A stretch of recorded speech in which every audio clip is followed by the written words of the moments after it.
to fight for number one, or in this case for number two as they go. Look at that Elvis ranking up the inside. He wants that for that Skip Barber Racing School seat, and he is going to do everything he can to get there as well. Here we go. Down no name straight, but he's just defended well, but Rankin gets through, nips by.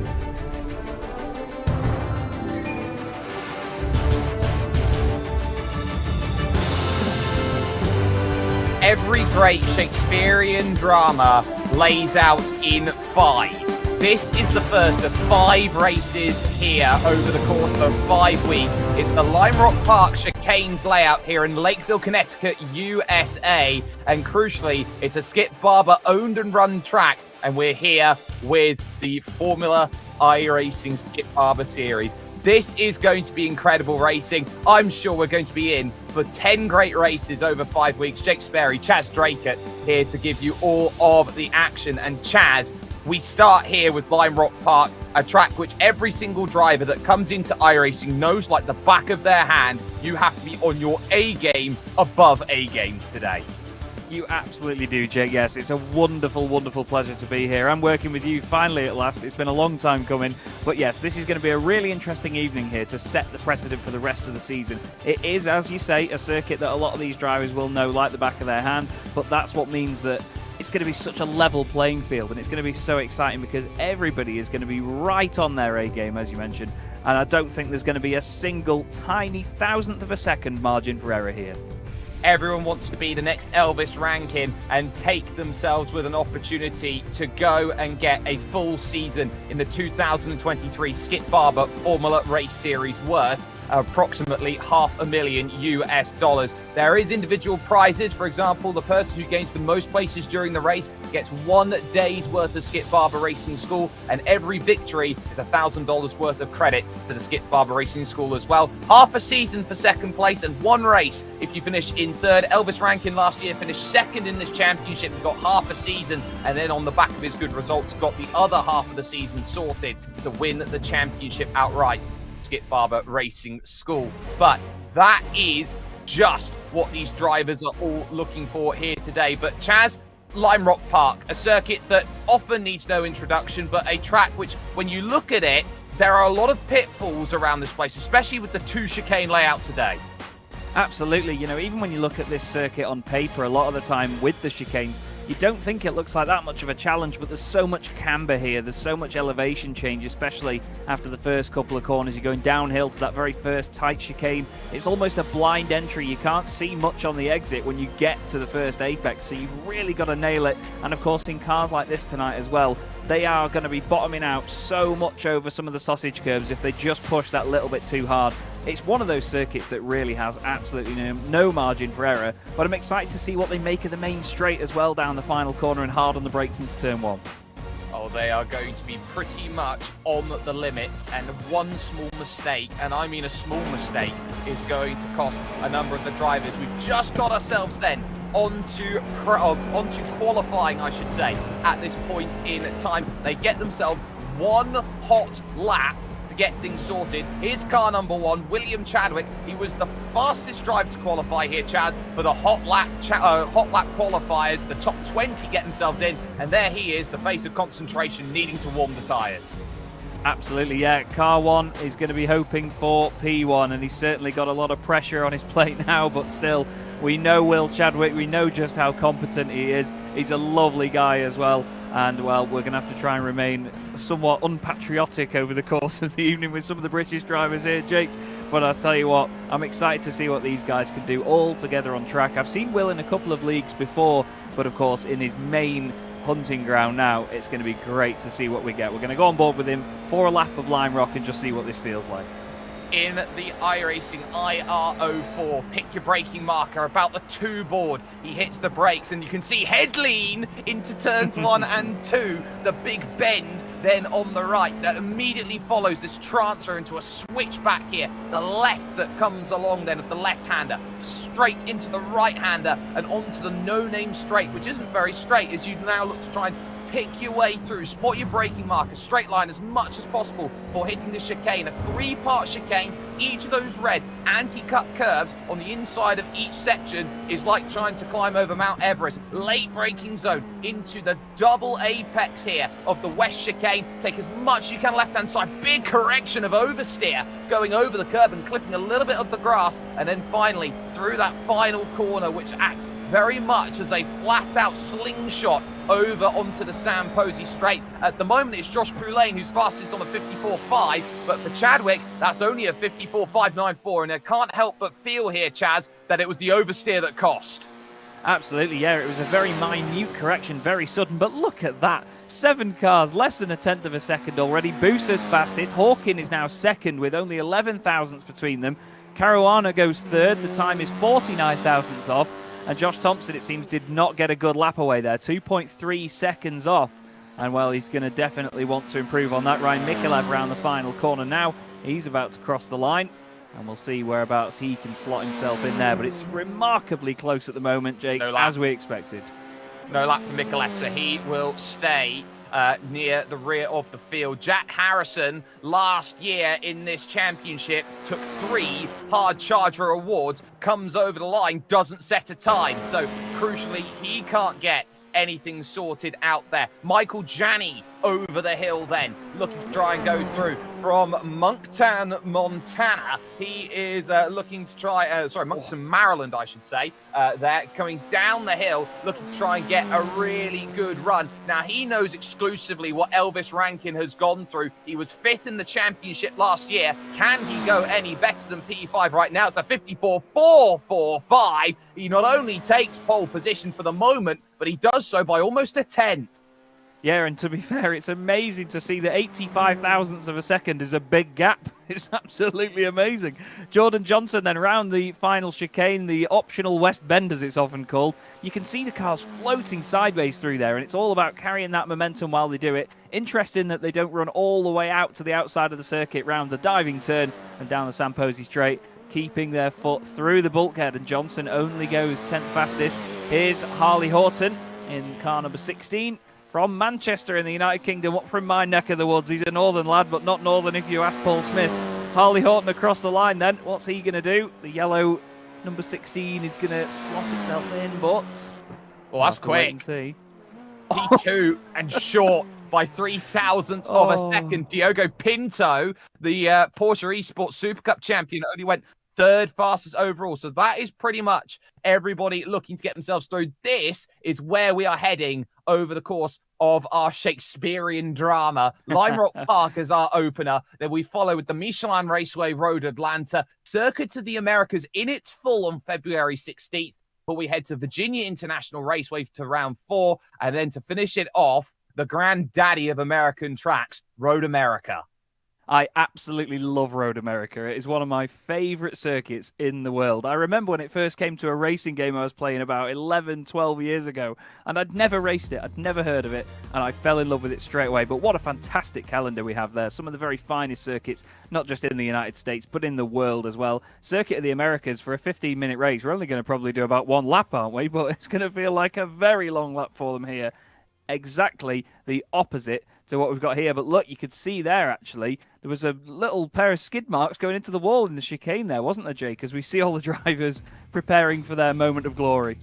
Yeah, everyone was absolutely pushing. You can see the lights there of Matt Booser over towards the middle of the wall that we have here. Everybody there, just the face of concentration. A few people happy. Przemysław Lemonek there over in the middle right, certainly very joyous. He said in the little document that we get given to us that he doesn't like cats. So we'll see if Przemysław Lemonek has some feline-like abilities over the course of this race. Michael Janney, though, is your pole sitter, and will have Harley Horton alongside for company in 2nd position. Diogo Pinto is no slouch for anyone who knows sim racing, and neither is Matt Booser. They're 2 very experienced and very talented drivers on Road 2. Brandon Hawkin is apparently a Canadian who doesn't like ice hockey, if there is ever such a thing. He starts from 5th with Matt Caruana in 6th position on the grid. Simone Pisoni will go from 7th, and Oscar Mangan in 8th position on the grid. Josh Poulain has a number of starts when it comes to the Ginetta G55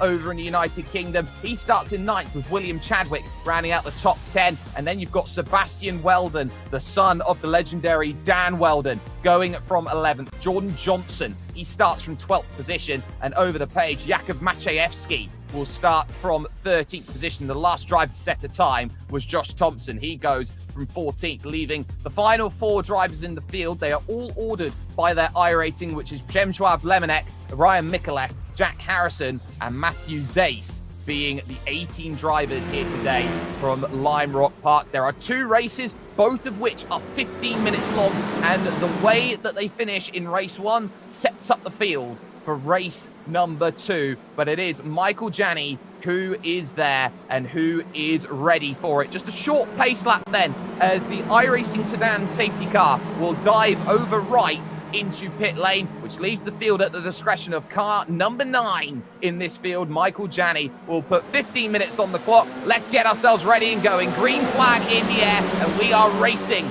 here at Lime Rock Park. They will run off the Samposi straight into the opening couple of corners. One off in the back already, but it's a nice clean start regardless. But perfect battling here, as Horton has to really be worried about Diogo Pinto on his outside, who was always going to be there, as 4th and 5th now just behind them start to race, and they look to jockey for position. Remarkably, it was Will Chadwick that was at the back as well, and off the circuit. He's 12.4 seconds off the lead already in car number 1. So we've lost basically the favourite from the pack in the opening stages. He was, of course, the highest on our list, Jake, but not quite there. Green flag has flown, and it's the green car at the front that's hanging on at the moment, Michael Janney. But Horton all over the back of him right now, and then Pinto waiting in the wings as well. First slipstreaming opportunity now down the Samposi straight. 1 lap in the books already, only just over a minute, but they're going to be just under that now, of course. They get up to full speed. Yeah, you certainly see the serpentine out there as drivers try to break the draft as much as they can. In these iRacing IRO Fords, it is very much about holding momentum and getting an opportunity. Janney, Horton, Pinto, Busa, your top 4. Matt Caruana finds himself then in 5th position, with Josh Poulain already in 6th place. We'll take a look at what happened then over the opening lap then of this race. And this is what happens at the Big Ben. You get drivers 3, 4 wide in the middle of the field, and ultimately there's always going to be a bit of tyre rub and a bit of tyre-to-tyre contact there, Chaz. And at the end of the day, if you're on the outside going into turn 1, there's trouble. And this is what happened to Ryan Mikulev while he's down the field, because they all bottle up, they send it all in, and then bang, he gets turned. Yeah, I think he tried to capitalise on what was going on in front of him there, and he thought, oh, maybe I can slither through the middle of all this, boys. And then all of a sudden, car came over on the right, trying to get out of the situation. And as you've mentioned, wheel-to-wheel contact is deadly in cars like this, and that's what they're going to be so careful about over the season. But that's what teaches these drivers so well as well. You know, this isn't touring car or GT racing where you can lean on each other a bit. You have to be so cautious of every corner of your car here, whether it be your front wing, even the rear diffuser of the car in front of you if you're really closing in on them. And then, of course, wheel-to-wheel contact as well. You want to avoid it. So it's great to see this as a learning platform, as Matt Busa takes a very interesting line down the not quite straight, trying to get out of the way of the car next to him, which is Poulain. Yeah, so that then going through would be Josh Poulain, and Matt Busa had a massive wiggle coming off of the right-hander. That's why he took the evasive line, as he runs through now the optional west chicane and now runs down the hill under the Haggerty Bridge and through this long sweeping right-hander to end the lap. All of that time was lost now, and they've got a lot of work to do to try and get themselves back into play when it comes to this race. Drivers know that they want to stay within the front group, and it's 4 currently who's away. Look at how close Harley Horton shadows the back of Michael Janney. Janney's done fantastically at the front. He hasn't been challenged as of yet to a move down the inside, but they know they've still got 11 minutes 50 seconds to work out where they want to be, and I think there's a bit of waiting going on. I think Matt Caruana might be in a really good spot right now here, Chaz. Yeah, absolutely. He's got a few laps here. He's got some opportunity to just assess what's going on in front of him, and he can pick his moment when he wants it. We're going to have a little look down in the bottom right of our screen for a replay of what's happened a bit further down the order. A couple of cars maybe having a bit of shenanigans on the brakes into the final chicane. Oh, it was Mangan involved, and Well, it wasn't really that bad a move, but it's just so difficult to get two cars through there at once, isn't it? It's so narrow, and the way that it closes in after that first apex is horrible. But change for the lead. Yeah, down the inside, here comes the move, or around the outside, sorry. Harley Horton around the outside trying to get it done. He has the inside for this left-hand hook of turn number 3 out on track, and this is the freight training process now. Diogo Pinto definitely knows how to battle in close quarters, but as he leaves it open, Matt Caruana drives himself into the box. He'll have the inside now as they head into the uphill chicane and gets the move for the troubles as well. So Caruana picks off Diogo Pinto, who got himself a little bit caught out there, Chaz, by being slightly too greedy.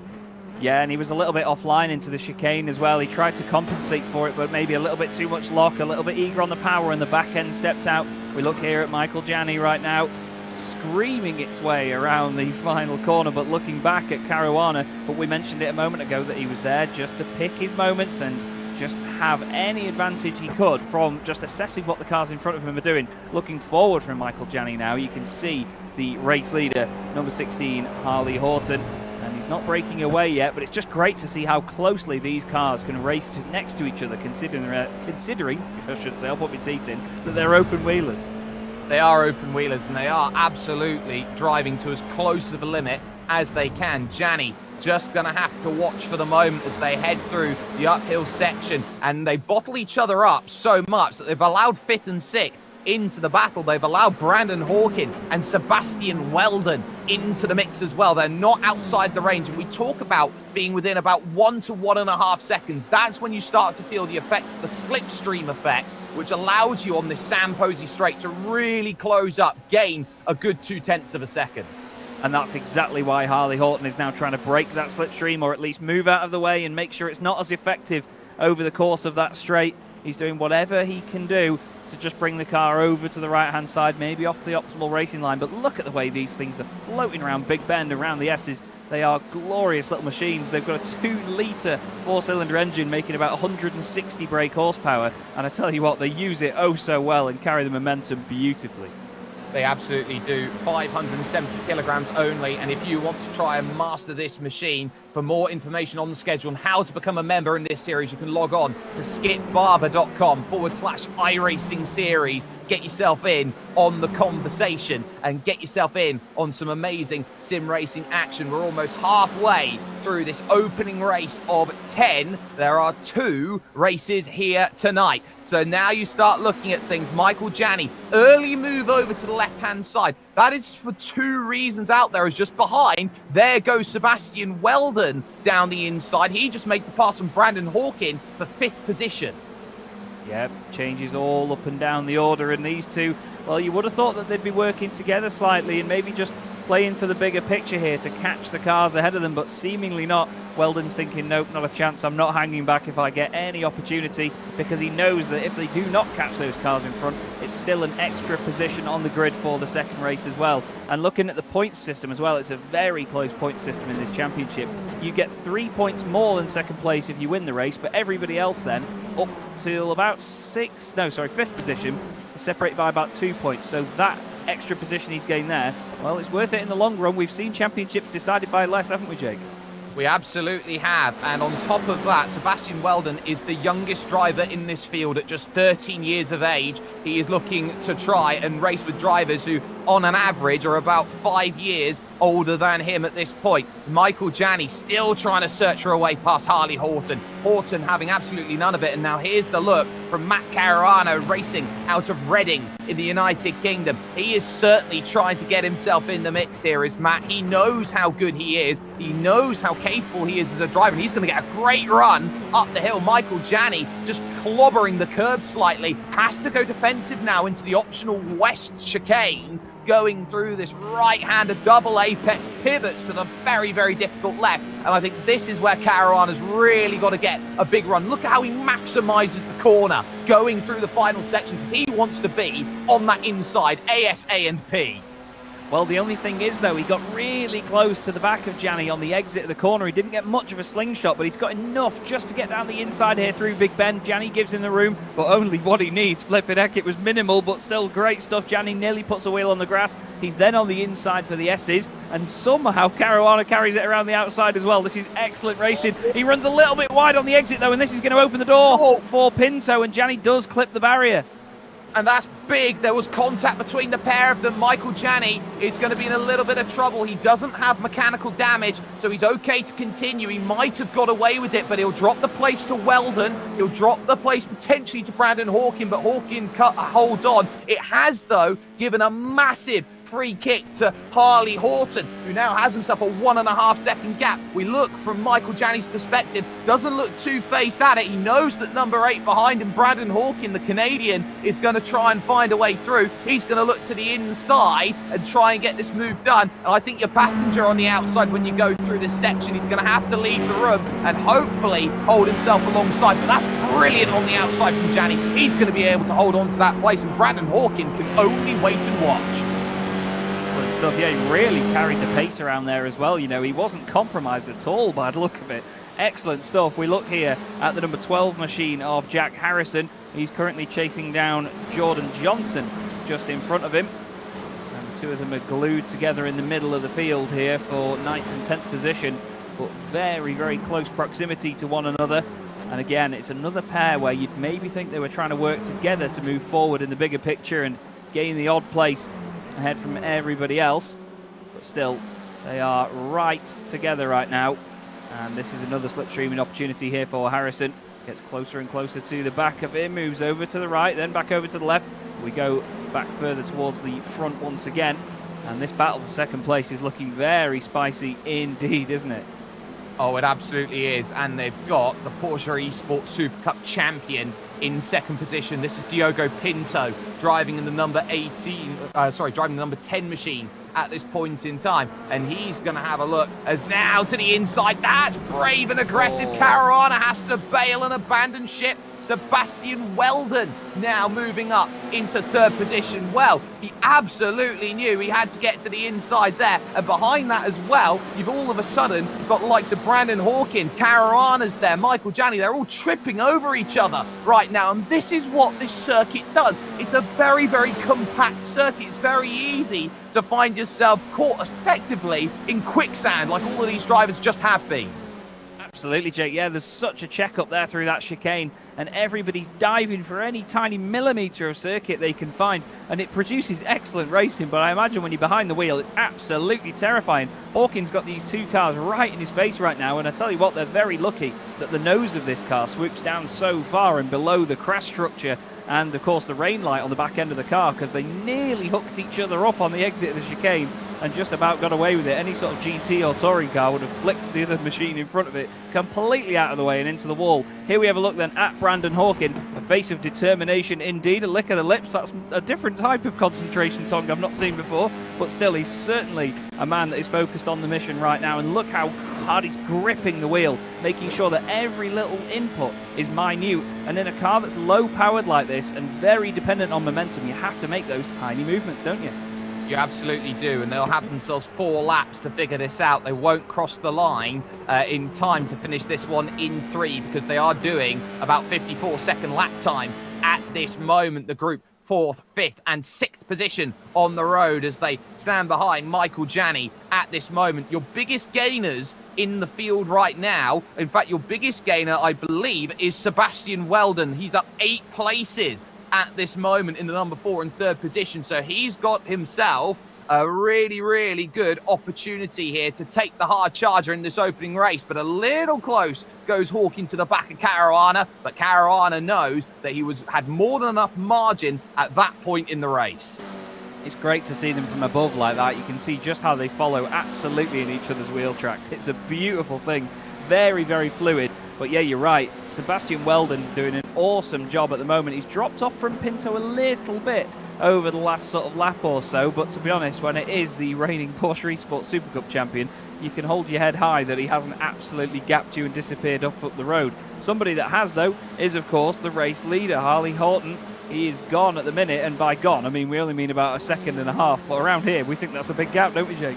Oh, we absolutely do, and you can see him there just sliding a little bit through the uphill chicane. He is really trying to get 100% out of this machine. He knows that the moment he slows down, Diogo Pinto's going to close up. Sebastian Weldon, of course, the son of the late Dan Weldon, is going to be chasing down, and that is always a scary prospect to go through. 2 laps to go then here at Lime Rock Park, and Harley Horton has the gap he wants at the moment. 1.5 seconds. He's caught Diogo Pinto on the fringes at this point in time, but Pinto also is having to go at 100%. In fact, all of these drivers still are, because they find themselves in group upon group, knowing that if you're within a second, it's always going to be close racing that you find yourself in as they run through this right hook and now head for that uphill section.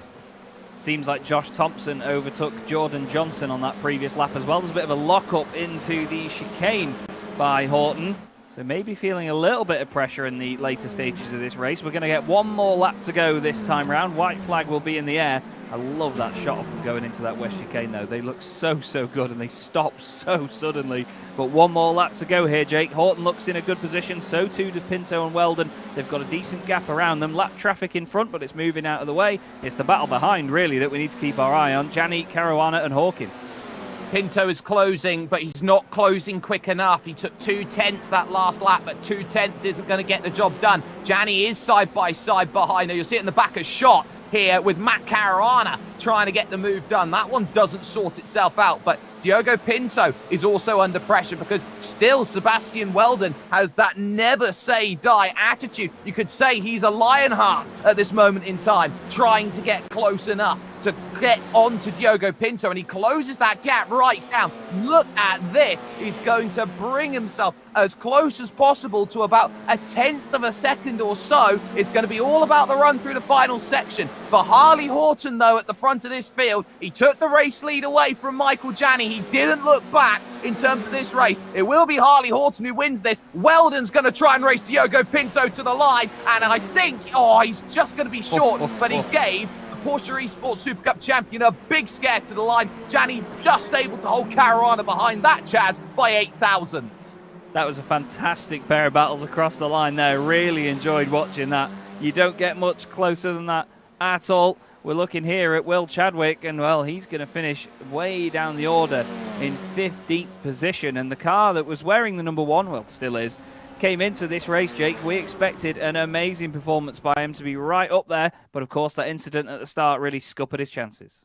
Just goes to show that your results that you get in hot lap qualifying don't necessarily translate. Harley Horton picks up the victory, 1.5 seconds over Diogo Pinto. Sebastian Weldon finishes 3rd ahead of Michael Jani and Matt Caruana, your top 5. Brandon Hawkin, Josh Thompson, Jordan Johnson, Jack Harrison and Matt Busa would round out the top 10, with Jem-Joab Lemonet in 11th position, Simone Pisone in 12th, Oscar Mangan, Josh Poulain and William Chadwick, the last finishers then on the leading lap. We're going to step aside, though, for one moment here with iRacing and the Skip Barber Formula iRacing Series. Race 2 will be coming up shortly.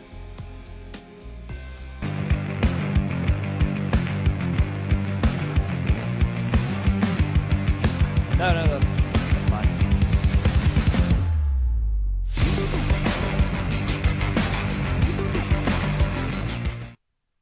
Racing isn't easy, but experiencing it is. iRacing puts you in the driver's seat with the industry's leading sim racing game.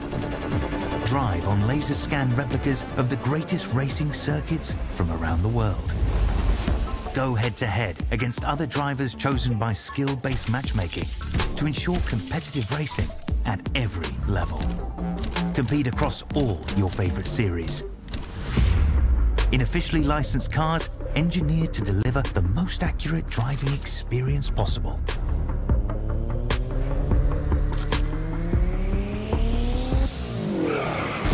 Join a race or host your own with players from across the globe. Race against the computer or in a league with friends. Feel the thrill behind the wheel. Visit iRacing.com.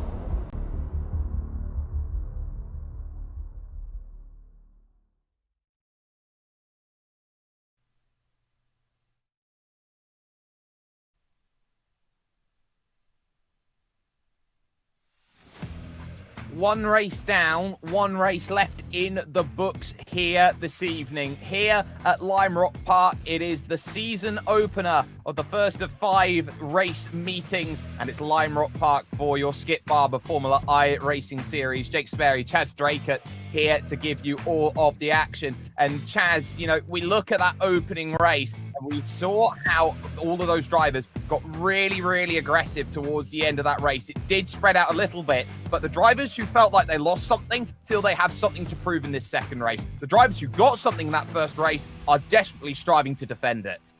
Absolutely, Jake. Yeah, you're right. It's going to be really interesting to see how the dynamic of the evening changes from the first race to the second race, because some of them have bagged some decent points already, so they may take their foot off the gas slightly and just, like you say, try and defend it, try and hold on to it. But at the same time, you've got people further down the order, Will Chadwick most notably, that really dropped off at the start of the race and didn't quite manage to make anything else of it. He's going to be pushing hard, really hard now in this second race. Red mist in front of him. I'm excited to see what some of them can do from further back. And Ryan Mikulev as well. Let's not forget he got caught up in an early incident, and he's a very hard charger indeed, I can tell you. I've seen him race a lot, and he is a feisty boy indeed. Oh, he is, and I'm sure that he'll be using some of his karting experience then to jump himself up forward and get himself what he needs. But Chaz, you know, we are sitting now here. These drivers have themselves about a minute here before they get themselves gridded up for this second session. But this iRacing Formula IR04, you look at it, 160 brake horsepower doesn't sound like much for a 2-litre inline-4 engine, but you couple that with the fact that it's only 570 kilograms, this car's producing 300 brake horsepower per ton. Oh yeah, it's an absolute little rocket, and it makes a fantastic noise as well because it's a good old 4-pot. Nothing beats a 4-pot for me, and I absolutely love it. But still, these cars are really good fun to drive because you have to throw them at everything. You know, they really float around. We've seen it out of the chicanes. Even here, look, going through the S's, you can see the number 16 of Harley Horton, our race 1 winner. It's just sideways everywhere. It's almost like it's drifting all the time. I absolutely adore these things. Really good fun to watch and really good fun to drive.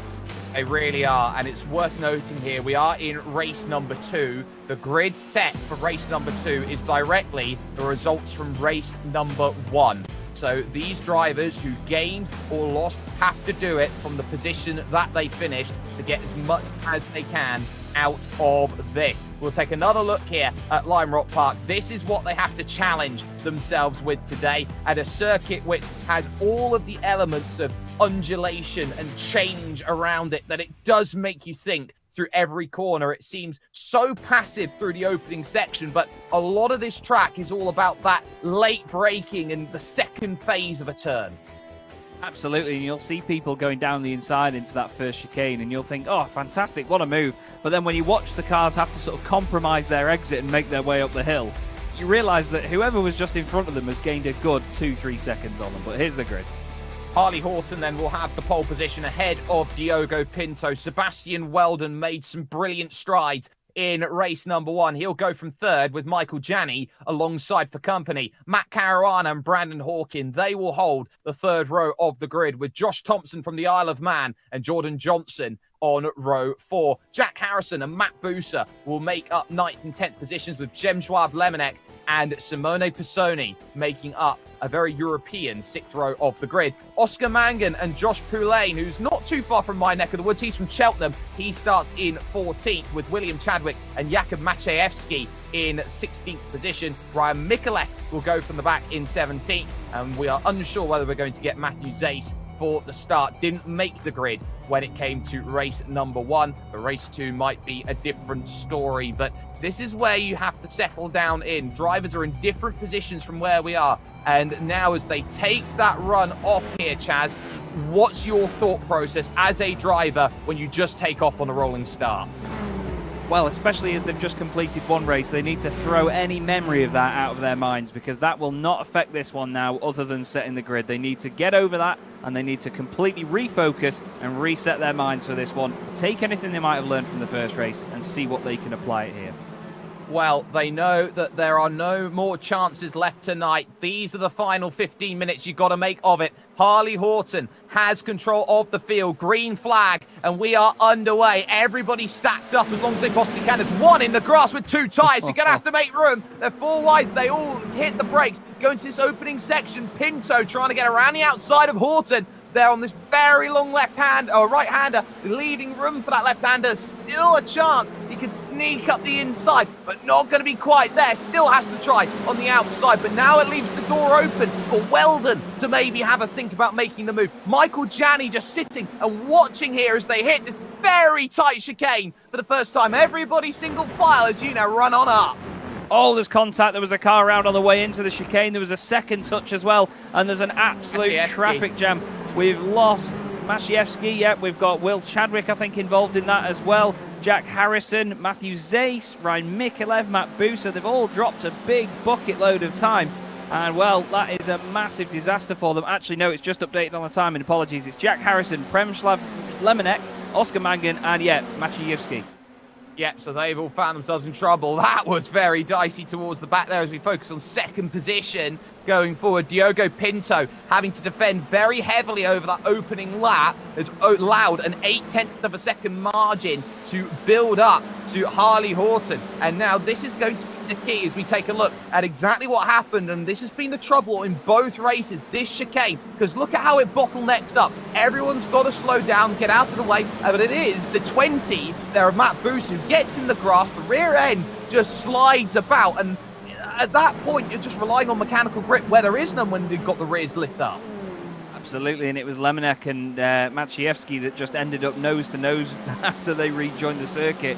And, well, it was all just one big mess. Everybody tried to recover, and, well, you and I both know, Jake, I'm sure from many an occasion, how hard it is to get a 3-point turn cleanly done on a racetrack when there's other cars around. There's a reason I'm a commentator and not a driver. But right now, Harley Horton doing a great job at the minute of leading this race and leaving Pinto for the moment to be fought after by everybody else. It's a great old train of cars again. I'm interested to see how this develops. Let's take a driver's eye view then from Michael Janney, and this is exactly the view that you could get, ladies and gentlemen, if you jump onto iRacing today and give yourself the opportunity to race in one amazing motorsport simulator. But Michael Janney knows that he has got to really, really go. For more information on how to start your iRacing career, you can log on to iRacing.com today to get yourself in on top of that. And I have to say, Michael Janney's going to have to try and hold pace here with young Sebastian Weldon, because Weldon is proving that he is a dynamo right now, because Diogo Pinto is no slouch. You'd call him one of the best sim racers in the world right now, and he is being put under intense duress. It really is. It's great to see, isn't it, as well? And this is the thing. You've got drivers that may come from different elements of the sport. There's a bit of a moment there from Weldon, but look at that. It doesn't even look like he's lost any time because of that. This car carries so much momentum everywhere. A great angle. It's excellent to watch it. But the fact that you can dip a wheel on the grass like that, yeah, maybe you'll get a little bit out of shape, but the car just floats around everywhere, and he's still managed to keep himself in the fight.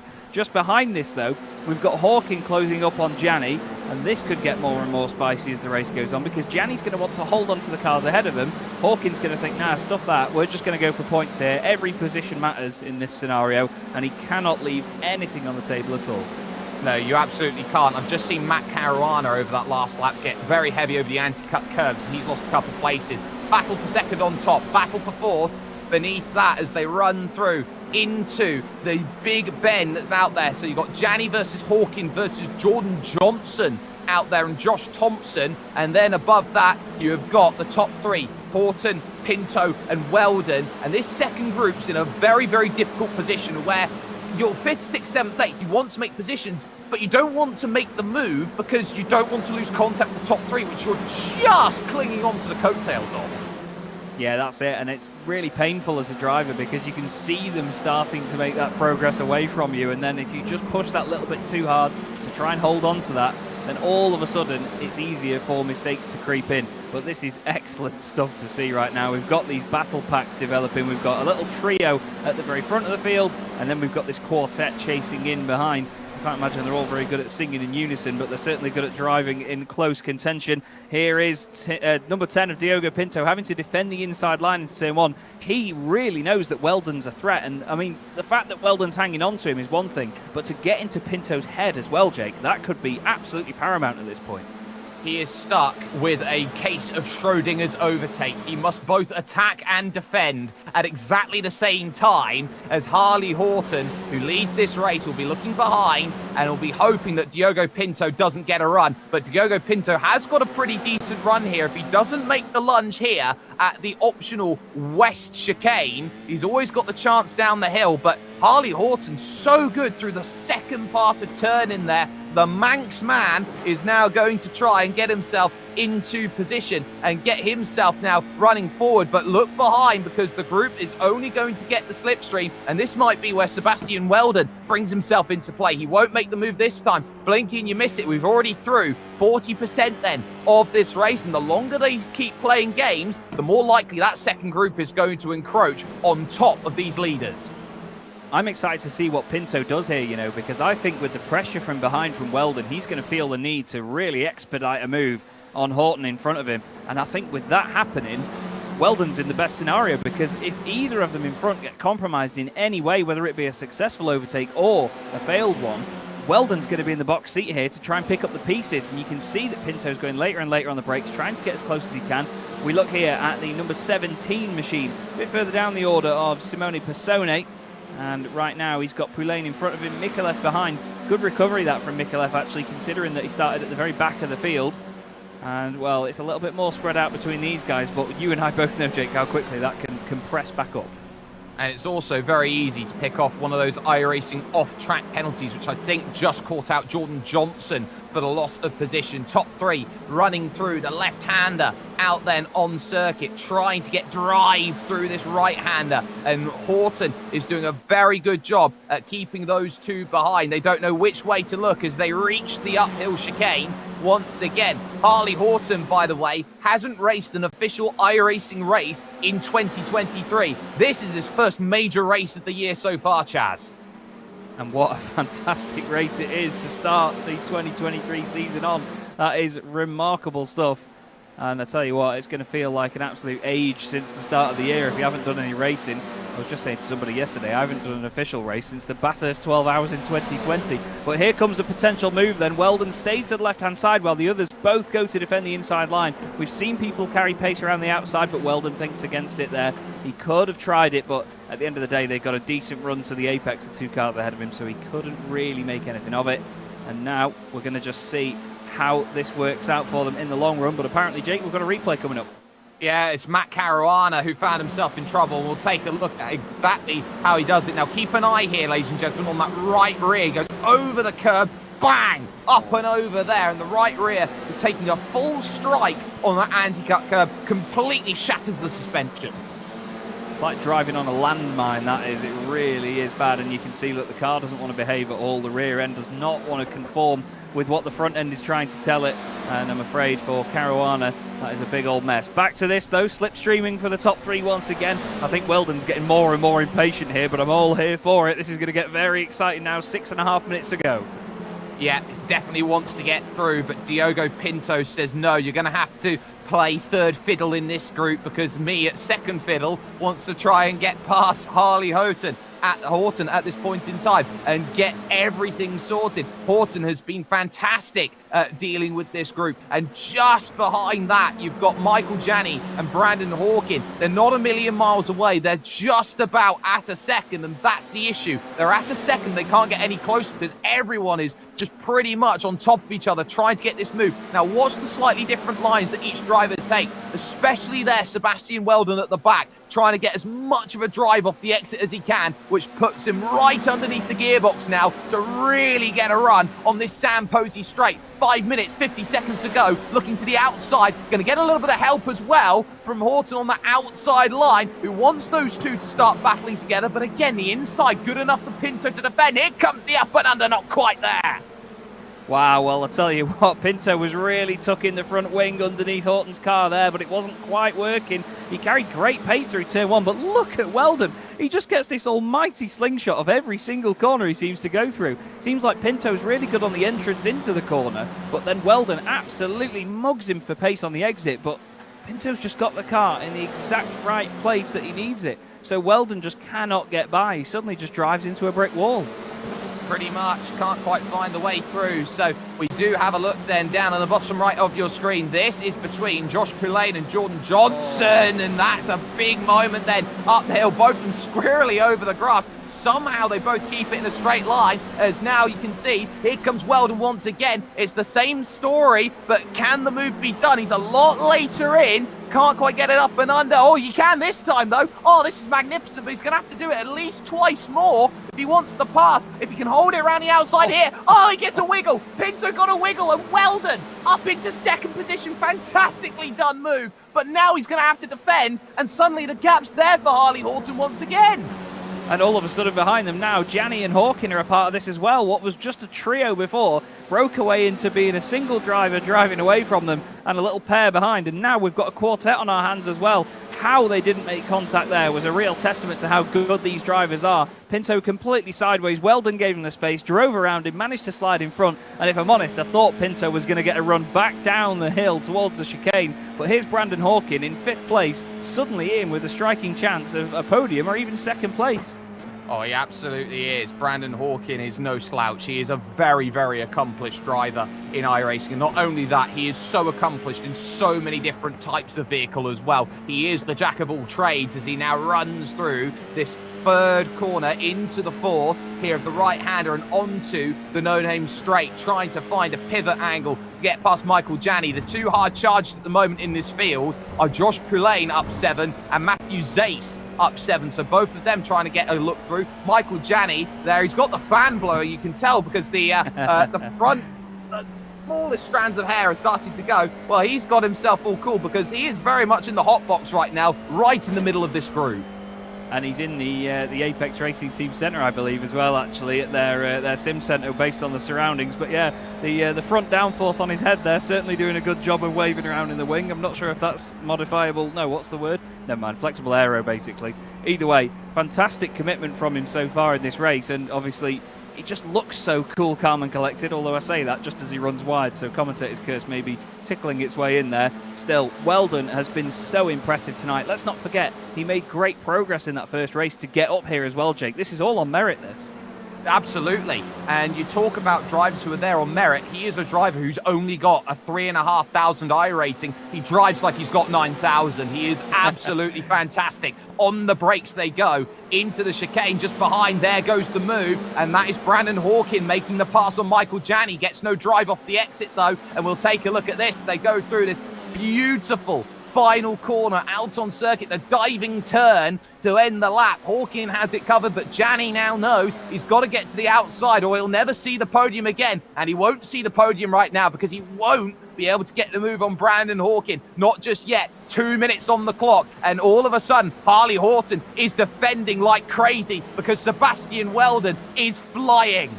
He is absolutely flying, Jake. He's really got to his cruising altitude now, and he is all over the back of the race leader that at one point looked completely untouchable. It looked like Harley Horton was just going to drive away over, quite literally over that crest. But Sebastian Weldon says, no, thank you. He is not giving up whatsoever. And look at this. All he does is get close to the back of people, and instantly they start defending. He's really got into people's heads here. I think when Horton was leading ahead of Pinto, he saw how much Sebastian was really hounding him. And this is an excellent performance. Really lovely to watch. They just need to be so careful with stuff like this now. They're running very close down the straight because Pinto could pick up any pieces from this. Weldon's around the outside. He tucks it in and he makes it move, but oh, there was a little bit of contact and Horton gets sideways and now he's under attack from Pinto, but Weldon's got the lead. Was it a little bit naughty though? We'll have to wait and see. No, I thought that was completely clean. That was fantastic work from young Sebastian Weldon, and suddenly Harley Horton has got himself a boatload of Diogo Pinto to deal with now here in the race for second position, but it's not over for this victory. They'll have another lap yet to figure this out. It's the first time all night that Sebastian Weldon's been at the front, and it's a lot different when you're up there, but all of a sudden Diogo Pinto, the Porsche Esports Super Cup champion, wants to try and find a way to move up into second. He's seen the back of Harley Horton's machine all night long, and he hasn't been able to find the magic key to unlock an overtake. I was just about to mention the lap traffic as well there, Jake, but they've just disappeared into the pit lane, and that is that. So It's this 3 sets of cars, or I can't even get the words out. I'm not excited by what's going on. Weldon, though, what a fantastic move it was indeed. Round the outside at turn 1 at Big Bend. You don't often see that work in a lot of cars, but, well, he made it work. And out of everybody that was going to, I'm pretty sure, based on the rest of the race, we were prepared for it. But they are still close together here, and Horton just needs a really good final sector to potentially hound Weldon to the line. We saw how close it finished before, Jake. Let's do it. A couple more corners to go. Couple more corners. It's going to have to be something fantastic here from Harley Horton if he wants to get back past Weldon, but he's not got the chance here through this section. The drive around here, it's all nice, it's all neat, it's all fantastic. Pinto's going to try and get there, but they're going to run out of time, and wouldn't your dad be proud to see you like this? Sebastian Weldon, what a performance, what a win at Lime Rock Park. It'll be second for Horton, it will be third for Diogo Pinto, but fantastic up and down this field. They have put on a showcase here at Lime Rock Park, and the best thing is we take ourselves over to Braselton, Georgia 1 week from today and say round 2 of the championship. Let's do it all over again for 2 more races, Chaz. Well, you told me before we went live, Jake, to strap myself in and get ready for a wild ride.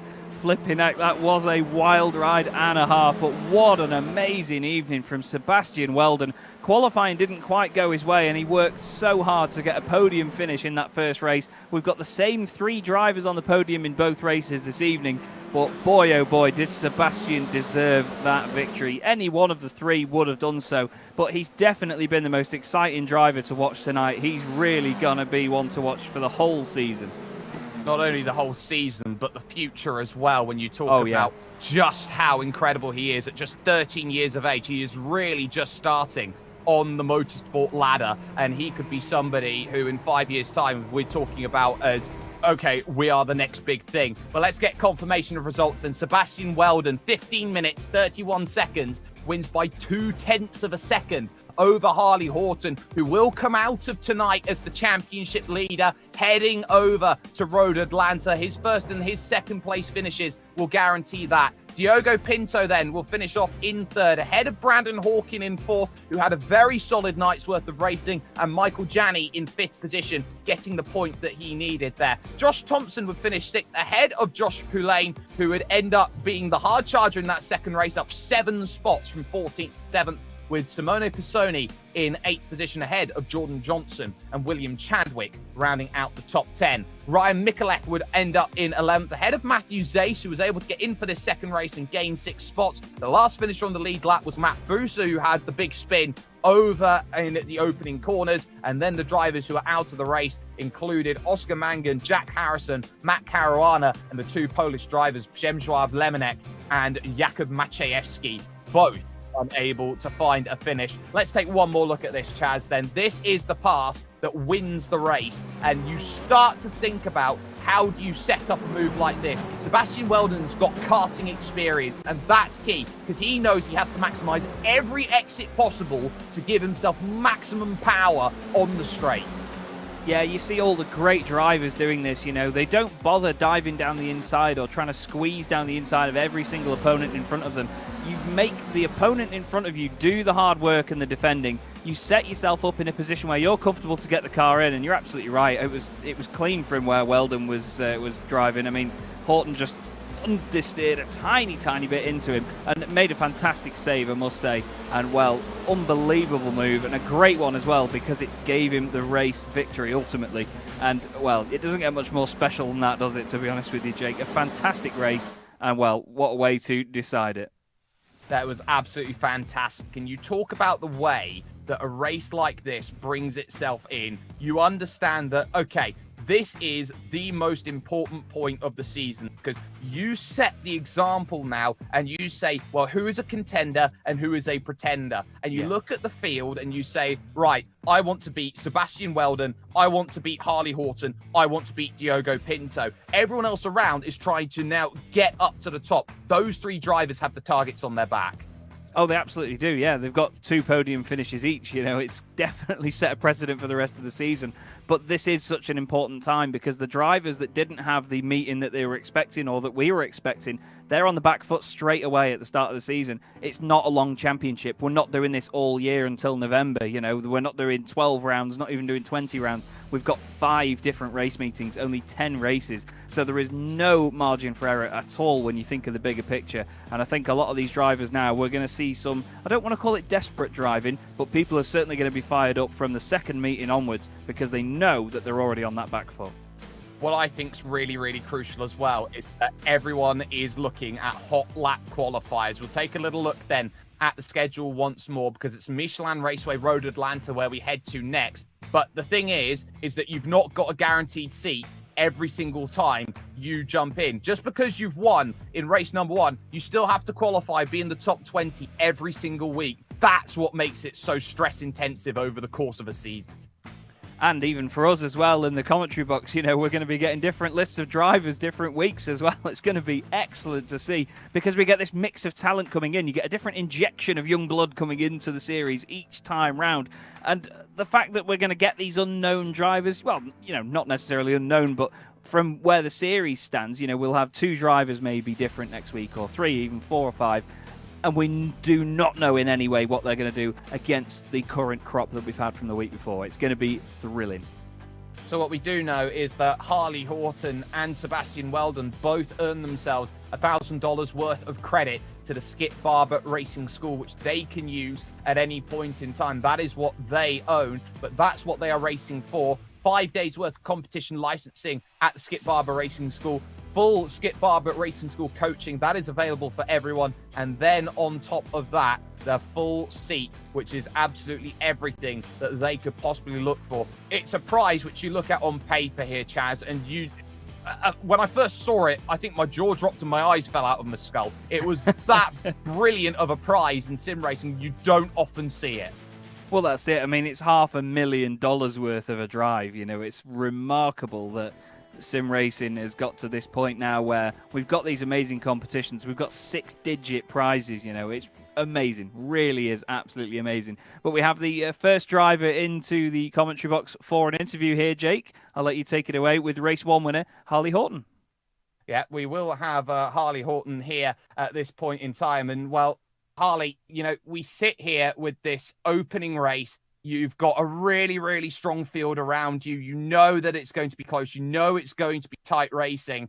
And 2 straight races, you're able to find yourself with about 5 minutes to go with a gap that extends out. Just talk about how important placement has been over the course of this opening week. I mean, Lime Rock is, as you know, it's a ridiculously tight circuit. It's very hard to get the move done. So oftentimes when you're leading, it's also not about just defending that one corner. It's about setting yourself up to get the exit, making sure the other guy is getting attacked from behind. So it was a really, really tactical race. Even though it's quite a simple track to learn, it was ridiculously tactical to race on. You come out of then this week with the championship lead, and that's quite crucial, seeing as you were number 16 jumping into this. You were really close on that bubble. So when it comes now to looking at round 2 of the championship, you are the driver everyone's looking at. How do you go about Michelin Raceway Road Atlanta? It's a brilliant track to drive, so I'm sure I'll get to grips with it. I've not done any practice there yet. Been fully focusing on Lime Rock, but it's another tough track to overtake. Bit more slipstream opportunity, but I mean, the racecraft is super important again. So a lot of racecraft preparation, as well as the hot lap. Hot lap is going to be really tough again, like it was for Lime Rock. Talk about then the sort of people that you look at when it comes to this race. You find yourself at the front of the field, race 2 especially, and you're looking behind. You've got the Porsche Esports Super Cup champion behind you, and you just so happen to have the son of Dan Weldon behind you as well. It's sort of an experience where you go, oh, I don't quite know how I've managed to end up like this. But when you put yourself at the front at a track like this, how important is every single placement? You've got yourself then the chance to be, effectively you could drive middle of the road, but how important is it knowing, firstly, how wide your car is, how long your car is, and how much time you can give in each corner to make sure you don't have to unnecessarily defend? I mean, you saw at the end of the race how close it was with Seb just getting me around the outside. We made slight contact, but it was clean racing. So yeah, Diogo and Seb, both brilliant drivers. Diogo's proved himself to be, one of the best drivers in iRacing, and Seb drove like a experienced professional. It was really great to see. So yeah, it was probably one of the most mentally tough races I've done, with in terms of thinking about strategy, thinking about, also just trying to stay on the pace all the time, because you can't let off around here or you lose the momentum. So yeah, it was a tough one. Well, I'm sure that you're going to have many more tough races on the horizon, but you've shown yourself magnificently here today. Harley Horton then takes over and says, I am championship leader. A victory in race 1, second in race number 2. Chaz Draker, he is standing by, and he's got Diogo Pinto. Diogo, welcome to the commentary box, my friend. That looked like a lot of hard work tonight. I mean, we obviously know you from the Porsche Esports Super Cup. You know that that's hard work as well. But when you've got open wheelers under your fingertips and you're at the wheel of these things, contact is a no-go at all. And that must make quite a difference when you're racing so closely in these things. Yeah, it was quite an intense race, the first one. Especially the second one, I thought for some laps that maybe I could challenge for the win, but I was just not fast enough, especially on the last sector. For some reason, I couldn't put the power down as well as I wanted to, and yeah, I ended up dropping to third, but still decent points. And I think some better tracks will come my way in the next couple of rounds, so it's all good. Well, that's it. You know how to win championships. You know what the formula is there, and especially in a series like this, I'm not sure if you agree, but I think it'll be a case of knowing when to pick your battles over the course of the season, knowing when to go for that extra position, that extra move. Yeah, exactly. Obviously, championship, you need the points. I think finish second and third in both races. It's good points overall, and obviously the open wheelers, I need to be really careful with the contacts. But like I said, I think there'll be some better tracks coming my way, and I'm looking forward. And when you're in a group in these cars as well, and I mean, let's say you're the car that's in, say, 4th place in a little quartet that are really close together, do you feel like that's actually one of the best positions to be in, waiting for the cars ahead of you to start fighting and you can just pick up the pieces? Or would you rather be the car at the front worrying about defending? Well, in this case, yeah, it's always, in most situations, it's better to be behind and just wait for the guys in front to fight or do a little mistake, and you can profit from it. But in this case, for me, I was just not fast enough in that last sector to go for a move. But so I just played safe and bring it home some good points, and hopefully in the next couple of tracks I can get some wins and fight for the championship. Well, we certainly hoped so as well, Diogo. It was great to see you out there tonight. Fantastic racing as ever. Thank you for joining us, and enjoy the rest of your day. Yeah, thank you. Cheers. Diogo Pinto there, Jake, and, well, an absolute star indeed. But talking of stars, well, the man of the moment, I'm going to leave you with him, Jake. Here you go, Sebastian Weldon. Sebastian Weldon, I guess hello world in terms of what you're capable of doing. Yeah, it was a good race. I just stayed patient until the last couple laps, and I ended up making my move on Diego, and I got Harley on the first corner on the outside.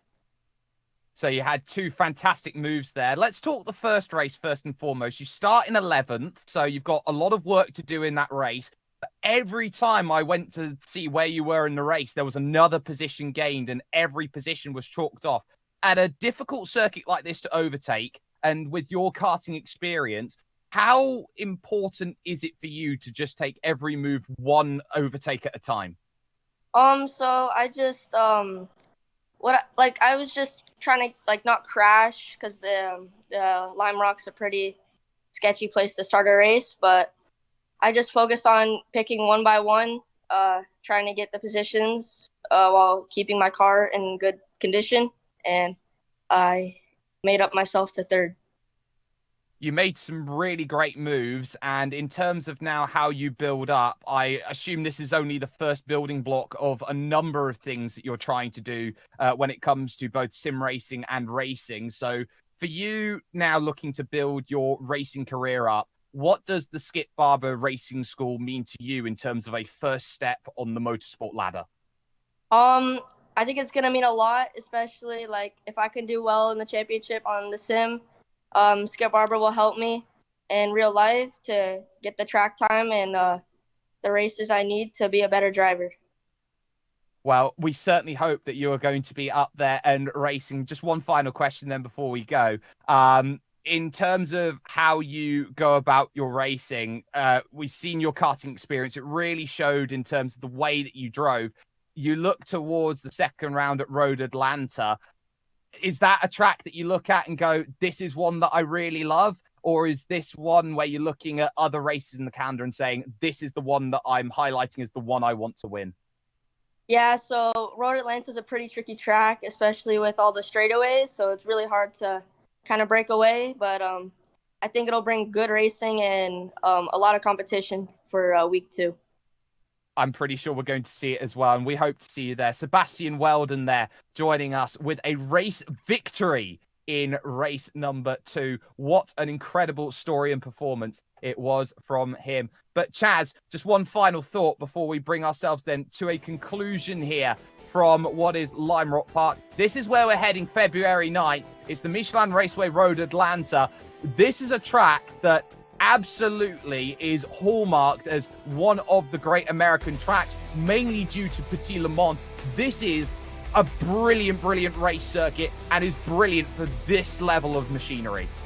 Oh, absolutely. You know, Harley mentioned it before, the slipstreaming opportunities are going to be so key here. These cars don't slipstream massively back up to one another, so it's going to be very important to get the technical winding sections right, which are very one line as we call them, so there's not going to be a lot of movement there. Everybody's going to be lining up into the final chicane just before where this camera shot is here, and I think we're going to have another absolute corker of a race meeting. You said it before, Jake, this has really set the tone for the rest of the championship. I cannot wait. I can't wait either, and this is going to be incredible. What a wonderful show we've been able to bring to you here. But it is all important. Harley Horton will come away with the championship lead. But the story here tonight is hello world. Watch out for Sebastian Weldon. He is absolutely the real deal.